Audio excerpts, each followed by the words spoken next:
Welcome to The Explainer. Today we're jumping right into an absolutely profound concept from writer and philosopher Dan Weber. Look, if you've ever just stood at the edge of the ocean, you know that feeling, right? That sense of total awe, maybe even a little hint of the divine. But Weber, he takes this a massive step further in his essay on spirit.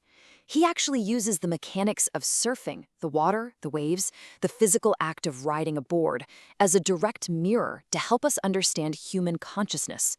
We're going to see how this simple act of surfing might literally reveal the deepest truths about our own conscious being. Okay, let's dive into this, because I know it sounds a little wild at first, doesn't it? Like, what can a late takeoff on a surfboard possibly teach us about the human soul? We usually keep extreme physical sports and deep philosophical inquiry totally separate. But as we'll see, the pure physical intuition it takes to drop down the face of a massive wave perfectly parallels the spiritual act of letting go. So yeah, we are about to bridge that gap between adrenaline and philosophy. And to make sense of all this, we're going to map out our journey to match the actual physical phases of catching a wave. We'll start with the illusion of stability, move into the ocean of consciousness, experience the free fall of faith, navigate the vortex of identity, and finally end up riding the true swell. Let's kick things off with Section 1, the illusion of stability, spatial objects versus fluid. So, we are creatures of habit. We tend to identify with familiar, fixed circumstances because, honestly, they give us this subconscious sense of stability.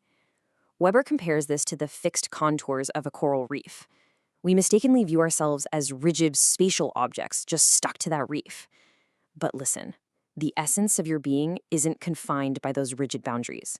Your true nature is actually way more like the open ocean swell. It's a fluid being, traveling freely, representing this continuous flow of consciousness and spirit. Getting caught up in viewing ourselves as just spatial objects might actually be the very thing holding us back from realizing our own fluid existence. And here is the real counterintuitive reality. We are constantly trying to think our way into feeling grounded, but our rational mind is actually the very thing preventing us from connecting with that fluid spiritual foundation. Weber pulls from philosopher Martin Heidegger here, specifically his concept of releasement. Basically, our relentless drive to overanalyze and represent the world around us, that is exactly what blocks us from actually experiencing it. You literally cannot think your way into this connection. Moving on to Section 2, the ocean of consciousness, groundswell of spirit. And this brilliantly illustrates what philosopher David Hume was getting at with his famous metaphor of a parade. Hume pointed out that a parade keeps its shape and its integrity, even as individual marchers leave and completely new ones step in. Well, our consciousness works the exact same way. The continuity of yourself is preserved, even as your individual thoughts, your sensations, and your experiences are constantly changing out and being replaced. Yourself is basically the structure of the parade. It's much like a swell of energy traveling through a body of water, keeping its form even as the individual water molecules themselves stay behind. Which brings us to this absolutely beautiful redefinition of the groundswell. Weber suggests we can view the glory of God, or the human spirit, as this massive groundswell generated thousands of miles away. It travels across vast, endless stretches of space and time. Metaphorically, this energy reaches all the way back through our loving ancestors, passed down continuously right to us in the present moment. So, if you ever find yourself in a really dark or difficult place, there is just immense comfort in knowing that this underlying swell, this divine continuity, is always out there. It's moving towards you. You just can't locate it using standard rational logic. All right, Section 3, the free fall of faith, a late takeoff. Picture this. You're paddling hard, the wave suddenly lifts you, and bam, you are looking straight down a vertical wall of water. A late takeoff requires absolute, unquestioning commitment. You have to completely suspend your desire to interpret the situation. You have to totally disengage the rational mind. I mean, there is literally no time for physics here, and just let your body respond innately. In this split second, the mind becomes entirely disengaged from trying to make sense of things, exactly the way the surfboard becomes momentarily disengaged from the wave during the drop. The body just simply knows what to do. And this intense physical freefall, that is Weber's ultimate manifestation of spiritual faith. So the crucial point is perfectly captured by a quote from philosopher Søren Kierkegaard.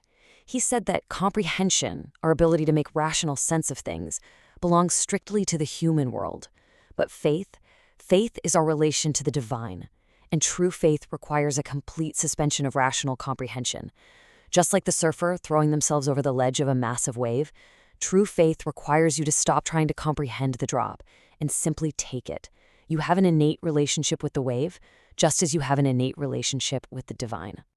Time for Section 4, the vortex of identity, the undisciplined mind. Of course, sometimes we wipe out and we get caught in the spin. Weber compares an undisciplined mind to water trapped in a vortex.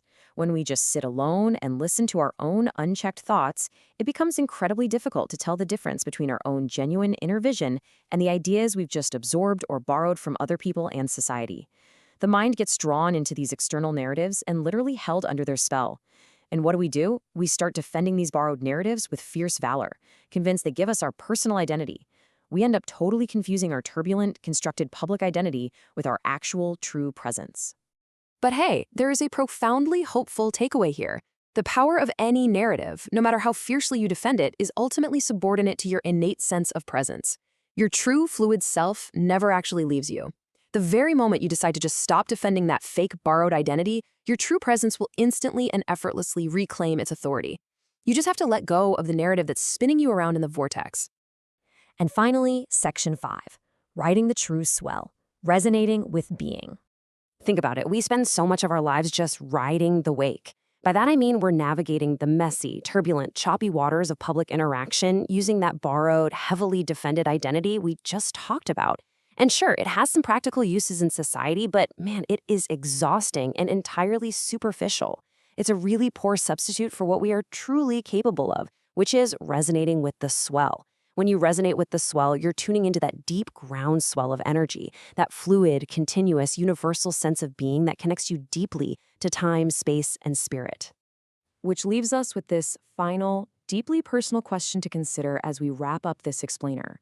I want you to look at your own life, your own mind, and your own habits. Are you exhausting yourself trying to ride the turbulent wake of a borrowed identity? Or are you willing to let go of the rational mind's need for stability, take the drop, and truly resonate with the immense, fluid swell of the universe? The ocean is out there waiting. Thank you so much for joining me on this explainer today, and I really hope this gives you a completely new perspective the next time you look out at the water.